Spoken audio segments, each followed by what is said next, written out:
He shares the same first name as the father of logic. He amassed the world's largest privately owned shipping fleet and became one of the world's richest men. He has also been associated with three of the world's most beautiful, talented, and influential women. He owned an island in the Ionian Sea. His life, however, was full of tragedies, with many believing that he was even cursed. Today we explore the life and works of one of the most influential Greeks of modern times, Aristotle Onassis. On the 20th of January 1906, Socrates Onassis, a Greek tobacconist from Smyrna, and his wife Penelope Dologlu welcomed their second child into their family, a baby boy named Aristoteles, who was said to be one of the most influential men of the 20th century.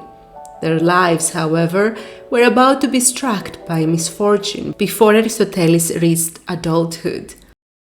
In September 1922, the catastrophe of Smyrna occurred, with attacks against the Christian population of the city. Many of Aristoteles' relatives were burned alive in a church, and his family's business was taken over by the Turks. His father was imprisoned, but he was able to flee to Greece with his surviving family members. There, he had to reside in an outdoor refugee camp along with over 1 million Greeks from Asia Minor.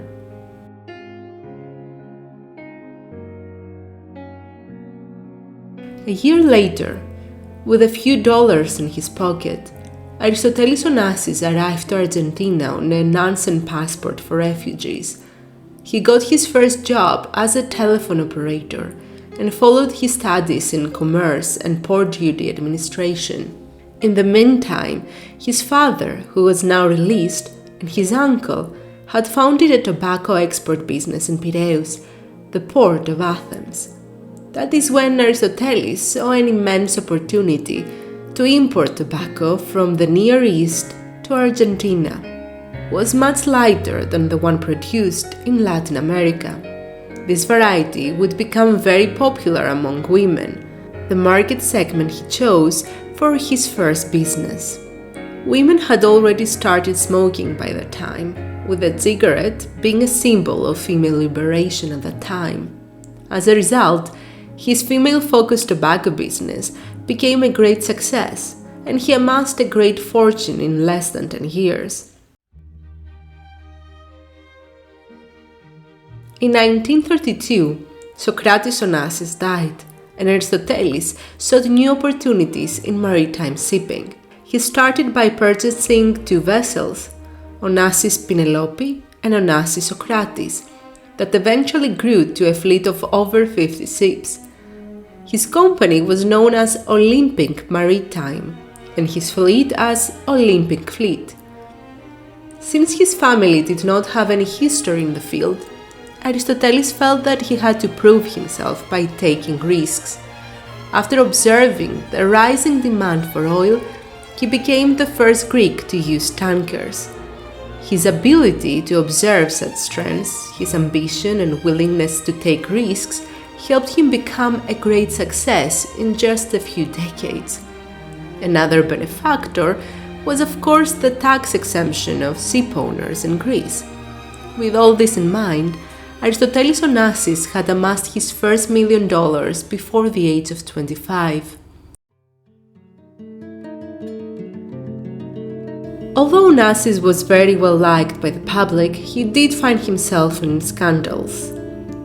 For example, his tanker SS Arrow once created one of the biggest oil spills off Canada's east coast, an event that was followed by a commission of inquiry that found a total disregard for international shipping rules from his side.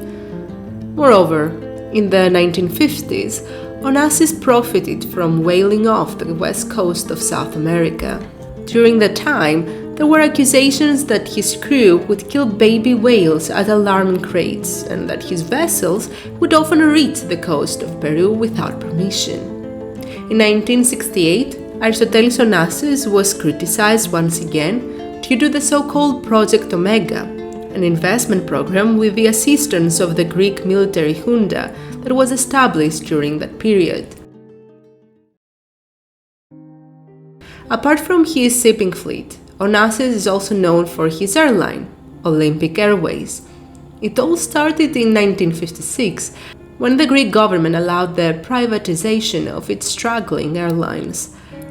Onassis was granted their operational rights and the golden era of Olympic Airways began. That is because Onassis would make big investments in acquiring the latest technology and by focusing on providing excellent services. For example, first-class passengers would dine with gold-plated utensils, while the air hostesses were known for their beauty and excellence. In 1974, after a series of strikes, Onassis decided to terminate his contract. During Onassis' great success, another important shipping magnate was Tavos Naros. The two men were known for their long rivalry in all aspects of life. Naros was just 3 years younger than Onassis. He came from a rich family that had repatriated to Greece from America.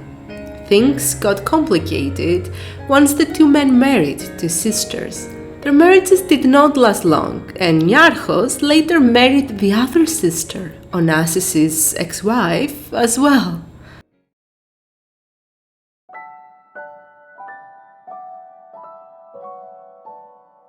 The woman who married both Onassis and Naros was none other than Athina Leanos, a socialite and shipping heiress of the Leanos family. She died in 1974 at just 45 years old, after her son's tragic death. It is rumored that her death was a result of overusing hypnotics. Her sister had a similar ending some years earlier. Onassis was also connected to another important female figure of that time, Maria Callas, the American-born Greek soprano, who was one of the most renowned opera singers of the last century. Although she never married Onassis, their on-and-off relationship was known to the press and reportedly caused Athina Leanos to ask for divorce. Maria Callas died also at a young age, in 1977 in Paris. 11 years earlier, Onassis had married his second wife, Jacqueline Kennedy, the widow of the assassinated US President John F. Kennedy. Reportedly, Jacqueline, or simply Jackie, sought to be remarried by someone who could protect her and keep her away from the United States. She feared that her children could be the next targets. The couple lived together until the death of Onassis, with Jacqueline spending 2 years fighting over the inheritance with Aristotle's daughter, Christina. Aristotle Onassis had 2 children with his wife Athina Leanos, Alexander and Christina.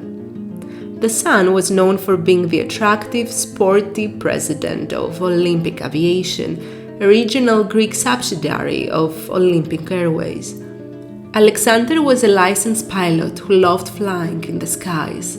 Although his father admired him and he often seemed to be his favorite child, there were many tensions between them. Aristoteles did not approve of his son's relationship with a much older British model named Fiona von Thyssen.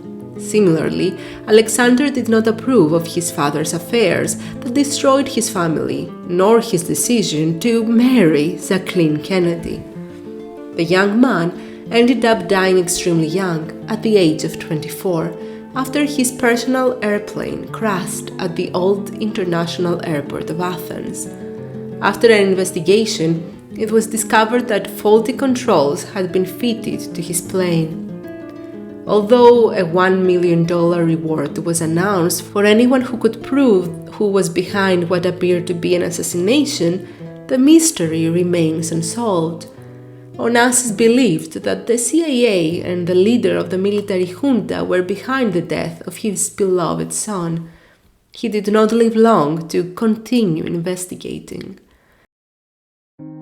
On the other hand, Onassis' daughter was no other than Christina. Although she grew up in wealth, Christina was known to the press as the girl with the sad eyes.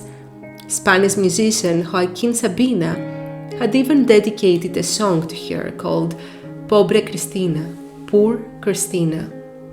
She allegedly battled with depression after years of being unseen by her family. She had an unhealthy relationship with her body, often following crash diets, and felt that she could not find true love. She married 4 times, and her last marriage was to the French businessman Pierre Russell, with whom she had her only daughter Athena. She died in 1988 under mysterious circumstances, with many alleging that she might have ended her own life.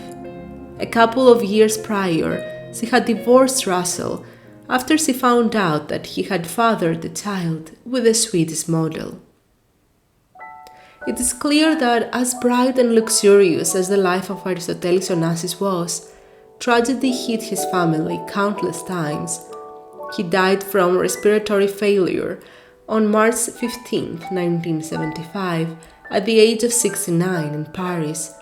He had been suffering from a chronic disease known as myasthenia gravis, which causes muscle weakness. After the death of his son, his disease started progressing rapidly, leaving him unable to breathe. His gravesite is located at his private island, Skorpios, where he is buried next to Alexander and his sister Artemis. Before his death, he had established a charitable foundation in the memory of Alexander, which received 45% of Onassis' estate. The remaining was left to Christina, which is now passed on to her daughter Athena. Christina Onassis is currently one of the wealthiest women in the world. The foundation has covered many projects that have been gifted to the Greek public, from the Onassis Cardiac Surgery Center at the heart of Athens to the nearby Cultural Center. The Alexander Onassis Foundation has benefited Greek people in multiple ways. Did you know any of these facts? You can leave a comment down below. In the description you will find many helpful links, including your Udemy discount to learn Greek and my book Stories to Learn Greek. See you again with another video.